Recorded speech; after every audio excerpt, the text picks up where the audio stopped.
아마 예전보다는 지진에 관한 뉴스를 제법 많이 들으실 겁니다. 우리나라가 전에는 안전지대라고 여겨졌는데요. 글쎄요, 잘 모르겠다 이런 예측들을 종종 하게 되지요. 아무튼 아직은 지진의 느낌이 우리에겐 그리 강렬하지 않은데요. 말씀드렸다시피 저는 좀 지진을 경험했던 경험이 좀 있습니다.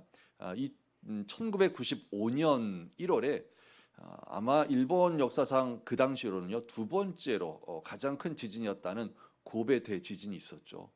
이때 그해 2월에 한 200여 명으로 구성된 한국 대학생 지진 봉사단 자원 봉사단에 제가 참여를 해서 고베 현장에서 봉사활동 구호 활동을 했던 경험이 있습니다. 정말 그 지진 현장이라는 게요 무섭더라고요. 도시 곳곳이 공동묘지와도 같아요. 그래서 희생했던 분들의 장소를 기리며 그곳에서 꽃다발을 두기도 하고요. 근데 그게 이제 도시 전역에 있으니까요. 사망자만 약 6,500명 정도였고요. 부상자를 포함하여서 5만여 명 이상의 사람들이 죽거나 다쳤어요. 수십만의 이재민이 났죠. 도시 전체가 거의 쑥대밭이 됐습니다. 2주간 참여를 했는데요. 한 주간은 봉사활동을 이제 이렇게 재난 복구하는 그런 봉사 활동에 참여했고요. 그리고 한 주간은 구호 활동에 참여를 했습니다. 그래서 이 한 주간은 특별히 고베 시내의 어느 학교에 캠프를 차리고요. 여기 이제 팀별로 나눴거든요. 저희 팀이 속해 있는 이 팀은 고베의 어느 지역의 학교에 캠프를 차리고 운동장에서 텐트를 치고 저희는 머물고 이재민들은 학교 교실에서 이제 생활하고 그런 환경이었어요. 저희가 마지막 돌아오기 전날 밤에 저희 이제 팀원들 몇 명이 그래도 우리가 이 시간들을 마무리하면서 하나님 앞에 좀 찬양하고 싶다 이런 마음이 있어갖고 몇몇 우리 팀원들이 운동장 한 구석에 모닥불을 피워놓고 그냥 찬송을 불렀어요. 한 형제가 기타를 좀 칠 줄 아니까 우리가 찬송가를 좀 불렀거든요. 식사를 하고 숙소에 들어가 있는 일본인들에게 피해가 되지 않도록 저희끼리 조용하게 찬양을 했어요. 함께했던 일본인들은 YMCA 오사카 지부 청년들이거든요. 이 청년들은 예수님 안 믿는 청년들이지만 그래도 뭐 어쨌든 같이 있었어요. 그런데 노래를 찬양을 부르고 있는데 숙소에 있던 학교 건물에 있던 일본인들이 하나 둘씩 나오더라고요. 그래서 제법 꽤 많은 분들이 나와서 우리를 둘러싸고 노래를 들었습니다. 그냥 들은 거예요. 1시간 정도 저희가 노래를 부른 다음에 이제 마치니까요. 그분들도 이제 조용히 숙소로 들어갔습니다. 그분들 중에 한 여성분이 저희를 찾아와서 이런 말을 전했어요. 이렇게 말을 했습니다. 내용은 대충 이런 거였어요. 뭐냐면 당신들의 노래가 무엇인지 몰라도 제가 지금까지 들었던 노래 중에 가장 큰 평안을 주는 노래였습니다. 저는 이번 지진으로 모든 가족을 다 잃었습니다. 저의 삶의 터전을 다 잃었습니다. 그런데 당신들의 노래가 저에게 위로와 소망을 주었습니다. 감사합니다. 이런 내용의 이야기였어요. 오랜 시간이 지났지만 그 참사 현장도 여전히 저희 마음속에 있고요. 또 특별히 그날 그 느낌 있잖아요. 하나님이 우리 가운데 또 이 일본인들의 마음에 평안을 주시는구나 이런 느낌도 남아 있고요. 그리고 이 이야기를 했던 그분의 이야기들도 남아 있습니다. 사람은 여러분 무엇으로 살까요? 여러분 무엇으로 사십니까? 간혹 이런 이야기를 하곤 합니다. 이런 이야기를 또 듣곤 해요. 나는 소망이 없어. 내가 무슨 낙오로 살겠어? 나는 소망이 없어. 내가 무슨 낙오로 살겠어? 바꿔 말하면요, 사람은 소망으로 사는구나. 사람은 소망이 있어야 사는구나. 사람은 소망 때문에 사는구나. 그래서 이런 말이 있습니다. 사람은 음식을 먹지 않고서도 40일을 살 수 있고 물을 마시지 않고서는 3일을 살 수 있으며 공기를 마시지 않고는 8분을 살 수 있지만 소망이 없이는 단 1분도 살 수 없다. 그런 것 같아요. 소망이 없는 삶이요 살지만 사실은 산다라고 말하기가 어렵구나 라고 느낄 때가 있잖아요. 사람은 소망으로 사는구나. 그래서 절망에 이르는 죽음에 이르는 병을요 절망이라고 하는지도 모르겠습니다. 로마서 12장 12절 이렇게 말씀합니다. 소망 중에 즐거워하며. 소망이 있으면 즐거움이 따라옵니다. 이 소망과 즐거움, 소망과 기쁨이 함께 가는 것 같죠. 그래서 소망이 없으면 사실 낙이 없잖아요. 기쁨이 없다라는 겁니다. 그러고 보니까 요새 사람들에게 기쁨이 잘 느껴지지 않아요. 이 얼굴 표정에 묻어나오는 기쁨이 잘 느껴지지 않습니다. 여러분 어떠세요? 불편하실지 몰라도요. 잠깐 옆에 있는 분 얼굴 한번 보세요. 좀 기쁨이 느껴지시나요? 옆에 보시라니까 딴 데만 자꾸 보세요. 여러분 어떠세요? 저희 얼굴에 또 여러분의 얼굴에 기쁨이 좀 느껴지실까요? 보통 우리 말이요 마음에 담겨 있는 것이 나오잖아요. 그래서 그 사람의 말을 보면 마음이 어떻구나라는 것을 짐작 혹은 느낄 수 있는데요. 많은 분들의 말이 좀 거칠어요. 우리 사회의 많은 분들의 말이 거칠죠. 그리고 혐오와 조롱이 굉장히 일상적인 언어가 됐어요. 우리 아이들도 마찬가지인 것 같아요. 혐오와 조롱의 말들을요 아무렇지 않게나 쏟아냅니다. 부정적인 말들이 또 분노의 말들이 가득해요. 그만큼 마음이 힘들다는 거잖아요. 마음이 고통스럽다라는 뜻입니다. 다른 말로 소망이 없구나, 희망이 없구나. 그런데 희망이 없다라는 것보다요 더 무서운 게요 희망이 없다고 믿는 게 아닌가 싶습니다. 희망이 없다고 믿으면요 희망이 있어도 희망이 보이지 않잖아요. 그런 시대를 살아가고 있는 것 같아요. 물론 우리 시대만 그랬던 것은 아니죠. 역사의 모든 시기의 사회마다 또 사람들마다 소망을 잃어버리는 사람들이 너무나 많았어요. 지난 금요일에 오셨던 분들은 함께 나누었지만 말씀 중에 사도행전 2장 17절의 말씀을 읽었거든요. 이 말씀이 이렇게 되어 있습니다. 하나님이 말씀하시기를 말세에 내가 내 영을 모든 육체에게 부어주리니 너희의 자녀들은 예언할 것이요 너희의 젊은이들은 환상을 보고 너희의 늙은이들은 꿈을 꾸리라. 이 말씀 중에 주목하여 보았던 구절이요 마지막 구절이었어요. 너희의 늙은이들은 꿈을 꾸리라. 우리는 이런 생각합니다. 늙으면 꿈꿀 수 없어. 여러분 그러세요? 제가 앞에서 하나님 나라의 꿈과 비전을 이야기할 때요 어떤 분들은요 그거 나와 상관없어 라고 하시는 분들이 있습니다. 왜요? 나는 나이 들었으니까. 우리는 우리를 스스로 제한하는지도 모릅니다. 나는 꿈꾸면 안 돼. 나는 나이가 들었기 때문에 꿈꾸면 안 돼. 나는 몸이 약하기 때문에 꿈꾸면 안 돼. 나는 돈이 없기 때문에 꿈꾸면 안 돼. 나는 환경과 상황이 어렵기 때문에 꿈꾸면 안 돼. 물론 다른 사람들이 세상에 우리에게 그렇게 말할 수 있습니다. 그런데 더 무서운 건요 내가 나에게 그렇게 말한다라는 거예요. 나는 꿈꾸면 안 돼. 꿈꿀 수 없다는 게 아니고요 꿈꾸면 안 돼. 앞서 말씀드린 것처럼 희망이 없는 것보다 더 무서운 게 뭘까요? 희망이 없다고 믿는 거죠. 이게 더 무섭죠. 나는 꿈꾸면 안 돼. 꿈꿀 수 없어. 이 꿈은 꿀 많은 사람이 꾸는 거야. 청년들이나 꾸는 거야. 그러니까 살 여유가 있는 사람들이나 꾸는 거야. 건강한 사람이나 꾸는 거야. 혹시 이렇게 여기지 않으시던가요? 그러나 성경은 이렇게 이야기합니다. 하나님의 성령이 임하시면 너희의 늙은이들이 꿈을 꾸리라. 그러니까 상황이나 환경이 문제가 아니라는 거예요. 나이가 문제가 아니라는 거예요. 그건 우리가 바꾸기 어렵잖아요. 나이 되돌릴 수 있나요? 못하잖아요. 환경과 상황 잘 우리 힘으로 바꿀 수 없는 때가 있잖아요.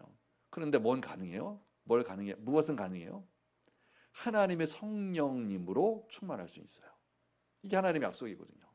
말세에 내가 내 영을 모든 육체에게 부어 주리니 너희의 늙은이들은 꿈을 꾸리라. 저는 여기에 있는 모든 우리 성도님들이 우리 청년들뿐만 아니라 우리 모든 장년들, 우리 모든 노년의 성도님들에게도 하나님의 성령께서 임하셔서 하나님이 주시는 꿈과 소망을 품게 되시기를 주의 이름으로 축원합니다. 오늘 본문에서는 사도 바울이 빌립보 교인들에게 그리고 우리에게 이렇게 말씀해요. 본문 4절에 보시면 주 안에서 항상 기뻐하라. 내가 다시 말하노니 기뻐하라. 이 바울이 쓴 빌립보서라고 하는 이 서신에는요 무려 19번이나 이 기쁨에 관한 이야기가 나와요. 기뻐하라, 기뻐하라, 기뻐하라. 그런데 이렇게 말하고 있는 바울 사도는 사실 기뻐할 수 없는 환경이거든요. 아시다시피 빌립보서를 바울이 어디에 썼냐면 로마에 투옥된 상태에서 썼거든요. 바울의 환경이 그리 좋지 않아요. 그런데 그런 상황에서도 바울은 계속해서 이야기합니다. 기뻐하라, 기뻐하라, 기뻐하라. 그 비결이 뭘까요? 바울이 이렇게 말할 수 있었던, 이 바울의 마음에 기쁨이 있으니까 그렇게 이야기하는 거겠죠. 또 우리에게 기뻐하라고 권면합니다. 그 이유가 무엇일까? 우리 읽었던 것처럼 4절에 그 열쇠가 있죠. 다시 보면 이렇게 바울은 이야기합니다. 주 안에서 항상 기뻐하라. 주 안에서 항상 기뻐하라. 어떤 의미일까요? 우리는 주님 안에서 기쁨을 선택할 수 있다. 이런 의미입니다. 우리는 주님 안에서 기뻐하기로 선택할 수 있다. 기쁨은 누가 가져다 주는 게 아닙니다. 나를 좀 기쁘게 해봐. 우리가 사람들이 이렇게 이야기할 수 있어요. 나를 좀 기쁘게 해봐. 환경과 상황을 향하여서 이렇게 우리가 요구할 수 있습니다. 나를 좀 기쁘게 해봐. 그런데 성경은 이렇게 이야기합니다. 기쁨은 내가 선택할 수 있는 거라고요. 특별히 주 안에서 우리가 기뻐하기로 선택할 수 있습니다. 우리가 어떤 환경과 상황이 있든지 간에 주 안에서 기뻐하기로 선택할 수 있다면 적어도 3가지 이유가 있습니다. 첫 번째는 주 안에 소망이 있기 때문에 그렇습니다. 주 안에 있는 소망이 내 안에도 있기 때문에 그렇습니다. 말씀드린 대로 소망은 우리를 살게 하는 이유이고 힘이 되죠. 소망이 있으니까 삽니다. 소망 때문에 삽니다. 그래서 우리가 소망을 표현할 때 어떻게 써요? 살 소망이다. 이런 표현하죠. 살 소망이다. 이게요, 나를 살리는 소망이라는 거예요. 내가 소망 때문에 산다는 거죠. 세상을 살아가는 우리에게는 다양한 소망이 있습니다. 사업하시는 분들 성공하기를 소망하시잖아요. 또 아프신 분들 건강하기를, 자녀나 가정을 향하여 다양한 소망들이 있으실 겁니다. 행복에 대한 소망도 있으실 거예요. 여러분의 소망은 어떤 거이세요? 내가 이 소망 때문에 산다. 내가 이 소망 붙들고 산다. 여러분의 소망은 무엇입니까? 믿음을 우리가 이런 표현을 자주 써서 표현을 해요. 믿음은 안경이다. 이런 표현을 자주 씁니다. 왜냐하면 믿음은 관점의 영역이기도 하거든요. 그래서 우리가 눈으로 보는 것과요, 믿음의 안경을 쓰고 보는 것이 달라집니다. 우리는 눈으로 보이는 것을 보지만 믿음의 안경은요, 믿음은요, 보이지 않는 것도 보게 합니다. 특별히 이 믿음의 안경은요, 하나님의 말씀으로 이루어질 것을 보게 하죠. 히브리서 11장 1절은 이렇게 말씀합니다. 믿음은 바라는 것들의 실상이요 보이지 않는 것들의 증거다. 그러니까 이 믿음의 안경을 보면요, 보이지 않았는데 이게 실제이구나, 이렇게 보여진다는 거예요. 히브리서 11장은 믿음의 장으로 알려져 있죠. 그래서 믿음의 사람들이 이야기가 계속 나옵니다. 가령 히브리서 11장 1절, 7절에 보시면 믿음으로 노아는 아직 보이지 않는 일에 경고하심을 받아 경외함으로 방주를 준비하여 그 집을 구원하였다. 아직 일어나지 않는 일인데 하나님이 노아에게 방주를 준비하라 말씀하셨어요. 어떻게 해요? 노아는 믿음으로 그것을 받아들여서 방주를 지었다. 그리고 그 집을 구원하였다라고 이야기합니다. 히브리서 11장 8절에 말씀하죠. 믿음으로 아브라함은 부르심을 받았을 때에 순종하여 장래 유업으로 받을 땅에 나아갈새 갈 바를 알지 못하고 나아갔으며, 어디로 가야 하는지 모르는데 갔다는 거예요. 두려움과 불안이 있었을 터인데 그런 용기를 낼 수 있었던 이유가 뭐라고요? 믿음으로. 히브리서 11장 11절도 말씀합니다. 믿음으로 사라 자신도 나이가 많아 단산하였으나 잉태할 수 있는 힘을 얻었다. 사라는 나이가 많아서 단산하였다. 더 이상 아기를 낳을 수 없는 몸이 되었다. 그런데 어떻게 해요? 믿음으로 힘을 얻었다. 우리가 우리의 눈으로 바라보면 낙심하고 또 낭망할 일들이 참 많죠. 그런데 믿음으로 용기를 얻습니다. 믿음으로 살 힘을 얻습니다. 믿음으로 해봅니다. 믿음으로 지켜봅니다. 이게 믿음의 안경을 쓰게 되면 우리에게 벌어지는 놀라운 일들이죠. 이들 모두의 이 믿음의 근거는요, 자신의 능력이나 또는 기대나 상황이 아니었어요. 이들의 모든 믿음의 근거는요, 결국 신실하신 하나님이었습니다. 신실하신 하나님이 말씀하셨으니까 그 말씀 이루어져. 대단히 단순한 믿음이었어요. 신실하신 하나님이 말씀하신 거니까 그대로 되겠지. 아니 그대로 돼. 나는 믿어. 그게 그들의 삶의 힘이었다는 거죠. 만약 우리에게 그러한 믿음이 있다면 우리는 주 안에서 소망을 품을 수 있습니다. 그리고 그러한 믿음과 소망이 우리로 하여금 본문 6절의 말씀을 따르게 만들어요. 아무것도 염려하지 말고 다만 모든 일에 기도와 간구로 너희 구할 것을 감사함으로 하나님께 아뢰라. 여러분, 우리가 언제 감사하나요? 뭔가 이루어져야 감사하지 않나요? 이게 일반적인 감사이잖아요. 그러고 보면 한 주간 동안 여러분 감사할 일이 있으셨나요? 있긴 뭐가 있어요. 하나도 안 이루어졌는데 이럴 수 있잖아요. 근데 우리 믿음의 사람들의 감사는 좀 특별합니다. 우리의 감사는요, 이루어짐에 감사할 뿐만 아니라 이루어질 줄 믿고 감사하는 거죠. 이게 참 특별합니다. 그래서 우리는 모든 일에 감사할 수 있다는 거예요. 그래서 성경은 이야기합니다. 다만 아무것도 염려하지 말고 다만 모든 일에 기도와 간구로 너희 구할 것을 감사함으로 하나님께 아뢰라. 이렇게 할 수 있는 이유가 뭘까요? 하나님은 신실하시다. 내가 그 하나님을 신뢰한다. 이런 믿음으로 가능하다는 겁니다.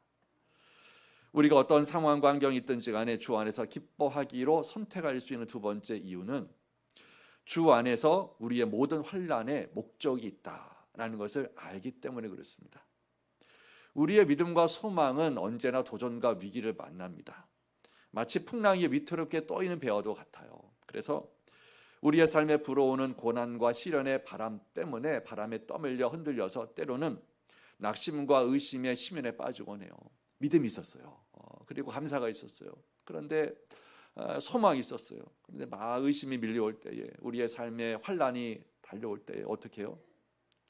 의심이 생기고 낙심이 생기고 불평이 생기고 원망이 생기고 못 살겠다 이러지 않던가요? 인생의 고통 속에 우리는 종종 이렇게 하나님 앞에 묻곤 합니다. 저도 참 많이 물었는데 여러분도 물으시잖아요. 하나님 내게 왜 이러세요? 경험 없으세요? 앞으로 하실 겁니다. 하나님 내게 왜 이러세요? 하나님 도대체 왜 저에게 이런 일을 주셨나요? 어쩌면 우리가 당한 고통보다도요, 그 고통의 이유를 알지 못해서 더 괴로울 때가 있습니다. 하나님 왜요? 도대체 왜요? 그런데 이러한 우리의 질문은요, 중요한 사실을 전제합니다. 뭘까요? 우리에게 일어난 모든 일이 하나님과 연관이 있다. 이렇게 믿고 있다는 거예요. 하나님이 실제로 그 일을 주셨는지 안 주셨는지 우리 어떻게 알아요? 그런데 우리의 마음은요, 자동적으로 하나님 왜 그러세요? 이렇게 반응을 합니다. 그것은 적어도 우리 그리스도인들은 모든 나의 인생에 일어난 일들이 하나님과 연결되어 있구나. 하나님이 주셨든지 하나님이 허락하셨든지 하나님과 다 연결되어 있구나. 이렇게 생각을 합니다. 근데 희한하죠? 좋은 일이 생기면 다 연결하지 않아요. 좋은 일이 생기면 다 자기 잘난 줄 알아요. 근데 어려운 일만 생기면 하나님 원망하느라고 우리 너무 바빠요. 좋은 일이든 힘든 일이든 우리는 기본적으로 그런 믿음을 갖고 있습니다. 다 하나님과 연결되어져 있구나. 그래서 우리는 하나님께 따져 묻잖아요. 하나님 왜 그러세요? 왜 그러세요? 키엘케고르가 죽음에 이르는 병을 절망이라고 했을 때요, 이런 말도 함께 포함해서 이야기를 했어요. 절망은 그런데 오히려 축복이다. 모순이잖아요.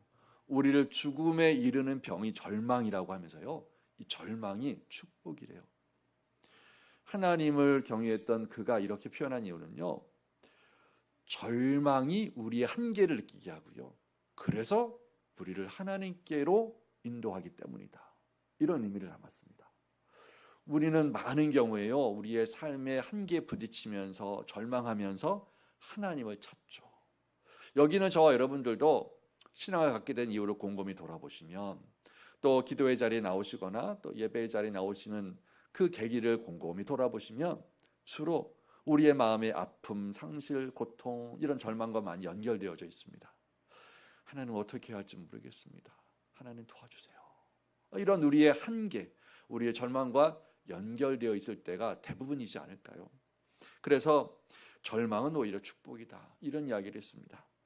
우리가 우리의 인생의 환난과 고통을 통과할 때에 꼭 기억해야 될 말씀이 있어요. 그 중에 하나가 예레미야 29장 11절의 말씀인데요, 우리 같이 한번 읽어볼게요.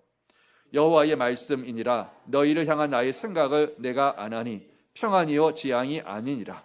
너희에게 미래와 희망을 주는 것이니라. 오늘 하나님은 뭐라고 말씀하십니까?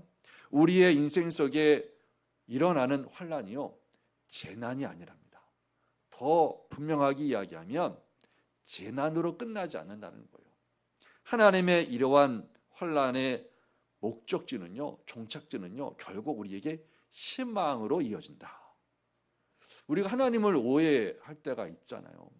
우리가 사람을 오해할 때도 있죠. 너 나에게 왜 그랬어? 그런데 이야기를 잘 듣고 보면요, 아, 내가 오해했구나, 이럴 때 있잖아요. 우리가 하나님을 향해서도 그럴 수 있거든요. 하나님 왜 그러셨어요? 그런데 하나님의 설명을 듣고 나면, 아, 그래서 그러셨군요 라고 이해가 될 때도 있습니다. 근데 우리는 자꾸 그런 오해를 반복합니다. 왜 그럴까요? 우리가 하나님을 잘 모르기 때문에 그래요. 때로는 하나님을 우리가 잘 신뢰하지 않기 때문에 그렇죠. 그래서 문제만 생기면 하나님 왜 나에게 이러시냐고 이렇게 자동적으로 생각이 이어지죠. 오늘 성경은 이야기합니다. 우리를 향한 하나님의 생각은, 하나님의 마음은, 하나님의 뜻은 결국 희망으로 이어지게 하는 것이다. 희망을 주려는 것이다. 이렇게 말씀합니다. 우린 이 말씀을 선뜻 받아들이기가 어렵죠. 이해하기가 어렵습니다. 어떻게 나의 인생에 불어닥친 이 어려움이, 이 고통이, 이 재난이, 이 환난이 희망이 될 수 있을까? 로마서 5장 3절로 4절은 이렇게 이야기합니다. 우리가 환난 중에도 즐거워하나니. 여러분, 이 말씀을 잘 보셔야 합니다. 환난 때문에 즐거워한다 이렇게 하지 않았습니다. 환난으로 인하여 즐거워한다 이렇게 말하지 않았습니다. 어떻게 인생의 고통이 즐겁습니까? 인생의 환난이 어떻게 기쁩니까? 환난을 만났는데, 아, 나는 이 환난 때문에 너무 좋아, 나는 이 고통 때문에 너무 기뻐, 이건 아니죠. 하나님이 이렇게 우리를 학대하기를 원하지 않으세요. 뭐라고 말씀하세요? 환난 중에도 기뻐할 수 있다. 환난 때문에 기뻐한다는 게 아니고요, 환난 중에도 기뻐할 수 있다. 인생의 문제 앞에서도 기쁨을 선택할 수 있다. 왜 그럴까요? 다시 로마서 5장의 말씀을 보시면, 우리가 환난 중에도 즐거워하나니 이는 환난은 인내를, 인내는 연단을, 연단은 소망을 이루는 줄 알미로다. 이렇게 말씀합니다. 이루는 줄 알미다. 여기서 이룬다라는 말은요, 낳다라고 하는 뜻을 포함하고 있습니다. 인간이 겪을 수 있는 가장 고통스러운 고통 중에 하나가 이 산고라고 이야기를 하더라고요. 산고의 고통. 아이를 가지고 낳는 것이 얼마나 위험스럽고 대단한 일인지 혹시 여러분 생각해 보셨을지 모르겠습니다. 우리 시대는 평균 수명이 굉장히 높잖아요. 그런데 과거에는요, 평균 수명이 굉장히 낮았습니다. 20, 30 이럴 때도 있었어요. 그러면 사람이 오래 살아봐야 30밖에 못 사나? 이런 생각이 들죠. 근데 그렇지 않습니다. 그 시대에도 80, 90 살 수 있어요. 또 살았습니다. 그런데 왜 평균 수명이 20이나 30일까요? 그만큼 영유아 사망률이 높았습니다. 아이가 태어날 때에 많은 아이들이 죽었어요. 태어나면서 많은 산모들이 죽었어요. 과다출혈로, 그리고 이해할 수 없는 여러 가지 사고로. 그리고 이 아이들이 태어났지만 유아 시절에 또 많이들 죽었어요. 전염병으로, 또 가난으로, 기근으로. 그래서 사람들이 오래 살았던 사람도 있지만 이와 같은 태어나면서 태어난 지 얼마 안 돼서 죽는 아이들 또 산모들이 많았기 때문에요. 평균 수명이 그만큼 낮은 거예요. 우리가 우리 시대와 같이 아이들을 그래도 안전하게 출산할 수 있는 때가 그렇게 긴 세월이 아니었어요. 많은 산모들이 죽었습니다. 많은 아이들이 죽었어요. 그런데 이런 위험을 감수하고 엄마들이 아이를 출산합니다. 이유가 뭘까요? 그 고통을 감내할 가치가 있다고 느끼는 거예요. 이 고통 끝에 태어나는 생명, 태어나는 아이, 가치가 있어. 내가 이 산고를 견딜 가치가 있어. 그러고 보면 우리가 행하는 모든 수고와 노력도 가치가 있다고 느낄 때에 기쁘지 않던가요? 이 무더운 여름에 교회 오셔서 먼 걸음 마다하지 않고 청소하시는 분들, 또 주방에서 봉사하시고 설거지하시고 땀 흘리시잖아요. 또 이런저런 상황과 환경이 있지만 굳이 이곳에 오셔서 예배하시는 분들, 또 가정에서 일터에서 수고하시는 분들, 만약 기쁨이 있다면 왜 기쁨을 느끼세요? 그만한 가치가 있다고 느끼시잖아요. 그때 보람이 있습니다. 나 힘들지만, 나 어렵지만, 나 땀 흘리지만 나는 나의 수고와 행동에 그만한 가치가 있다고 여겨져. 그때 보람이 있고 기쁨이 있거든요. 환난이라는 게 그렇다라는 거예요. 환난은 분명 힘이 듭니다. 어렵습니다. 그런데 그 환난이 낫게 되는 것을 기대하면서 그만한 가치가 있어. 이 환난이라는 것이 내 인생의 문제라는 것이 나에게는 그만한 의미가 있어. 이렇게 느껴질 때에 오히려 그 환난 중에도 기쁨을 선택할 수 있다라는 거예요. 환난이 낳는 열매, 환난이 낳는 것이 무엇일까요? 오늘 본문은 우리가 읽은 로마서 5장은 세 가지를 이야기합니다. 인내와 연단과 소망이다. 여기서 인내라는 것은요, 단단히 견딜 수 있는 힘을 뜻합니다. 우리가 삶을 살아가면서 다양한 압력을 받거든요. 아, 못하겠다. 이제 그만 포기하고 싶다. 근데 인내력이라고 하잖아요. 인내하는 힘이 있으면 이러한 압박 속에서도 견뎌냅니다. 포기하지 않고 그 일을 계속 해냅니다. 그 길을 계속 견뎌냅니다. 우리 부모님들이 인내하는 마음이 있으니까요, 자녀들을 견뎌내며 양육하시잖아요. 우리 사명자들이요, 그 인내하는 힘이 있으니까요, 사명의 자리에서, 기도의 자리에서 버텨내시잖아요. 연단은 무엇입니까?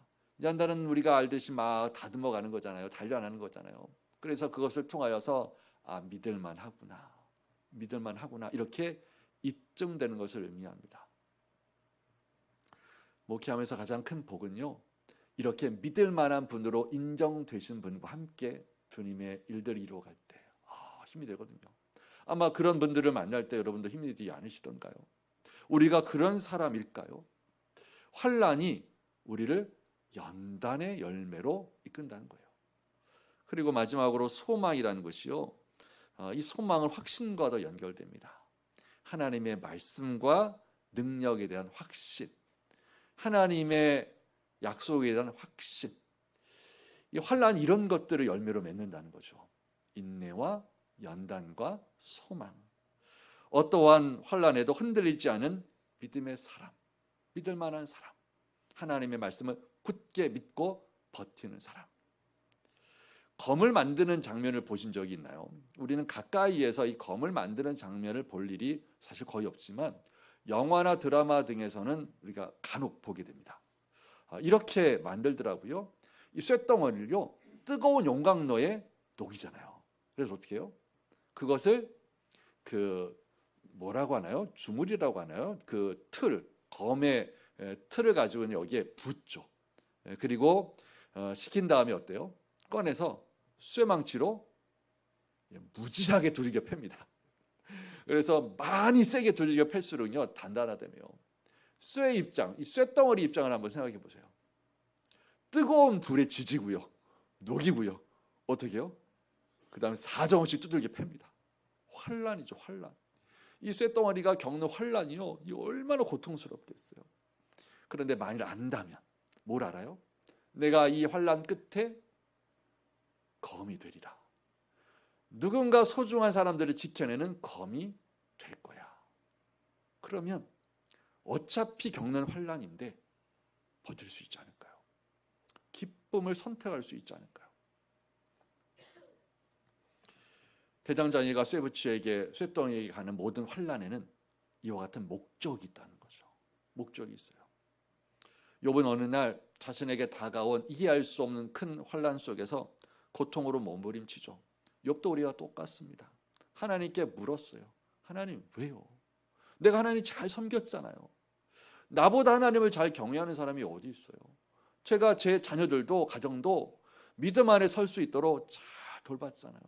그런데 왜요? 왜 나에게? 왜요? 우리가 믿음을 가지고 기도한다는 것은요, 기대가 있잖아요. 하나님 앞에 기대가 있으니까 기도하는데 그런 경험들 하시잖아요. 그 기대가 이루어지지 않을 때가 있어요. 하나님, 내가 기도했는데 이게 뭐예요? 기도했던 것과 다른 결과가 나타나기도 하고요. 아무리 기도해도 아무런 반응이 없을 때도 있습니다. 우리 그때 실망합니다. 하나님께 원망해요. 하나님께 참 많이 섭섭하거든요. 그리고 열심히 주님을 섬겨요. 그럼에도 불구하고 그 모든 섬김이 아무런 소용이 없구나라고 느낄 때도 있습니다. 진짜 힘이 쫙 빠집니다.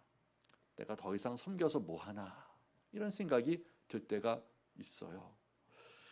그때에도 하나님을 향한 감사와 신뢰를 유지할 수 있다는 것, 여러분 가능할까요?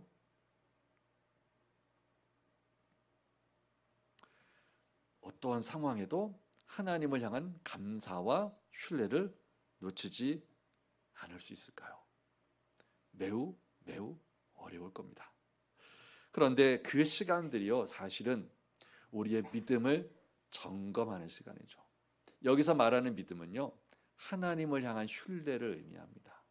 마치 이렇게 말하고 있는 것 같지 않아요? 네가 어디까지 하나님을 신뢰할 수 있니? 네가 언제까지 하나님을 신뢰할 수 있니?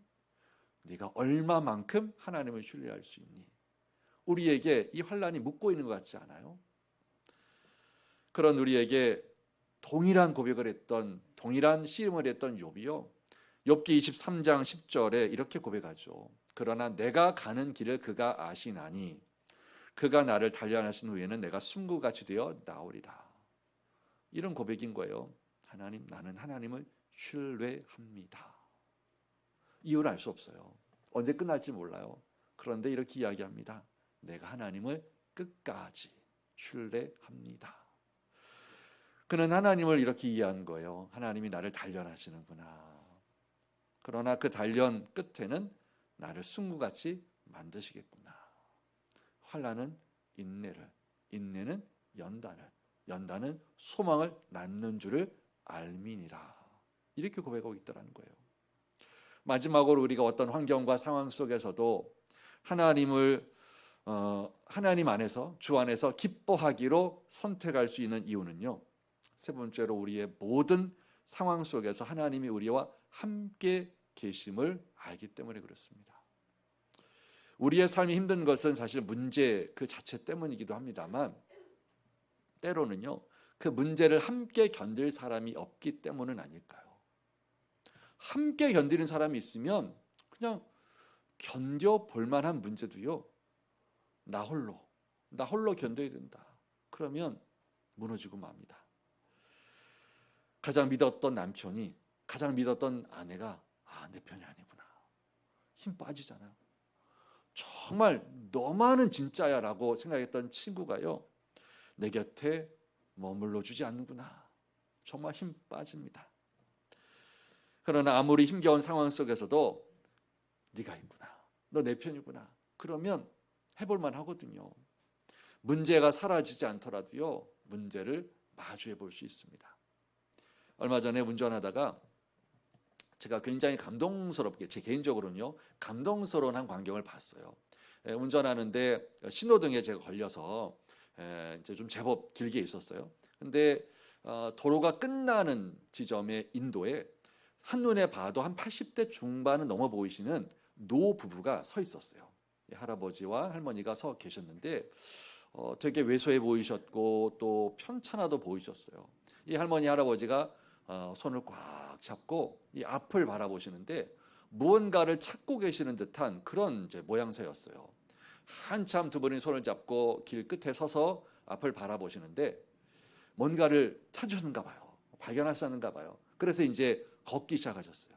그때 저희 마음에 감동된 장면이 어떤 장면이냐면 그 끝에서 도로 옆에 할머니가 서 계시고 그 옆에 할아버지가 서서 두 분이 손을 잡고 있었는데요. 걷기 시작하니까요. 이 할아버지가 조용히 할머니 뒤로 가시더니 도로변에 서시더라고요. 도로 그 끝편에. 그리고 할머니가 그러니까 안쪽에 계시는 거잖아요.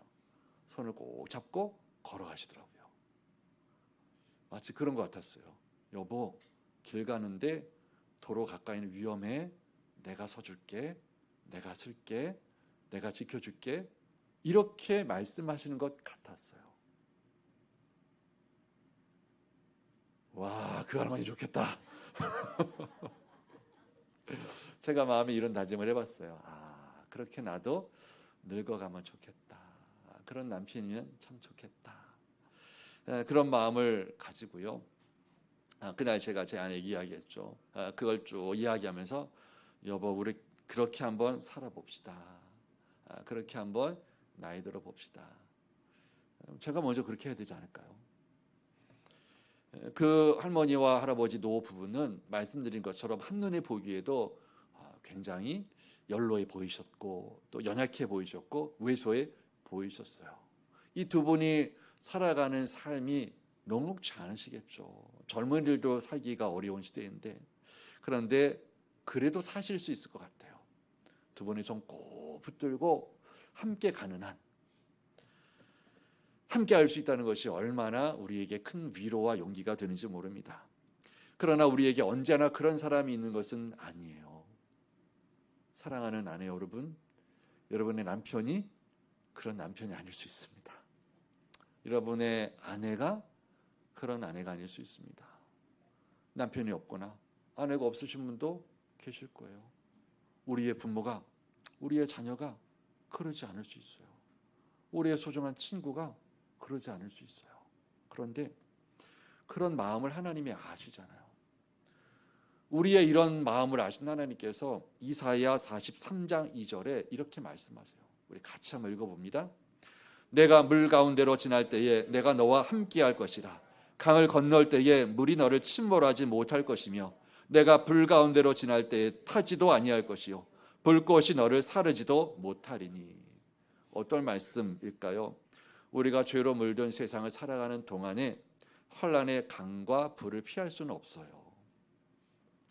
다 만나는 재난 우리도 만납니다. 피할 수는 없어요. 그런데 하나님이 무엇을 약속하세요?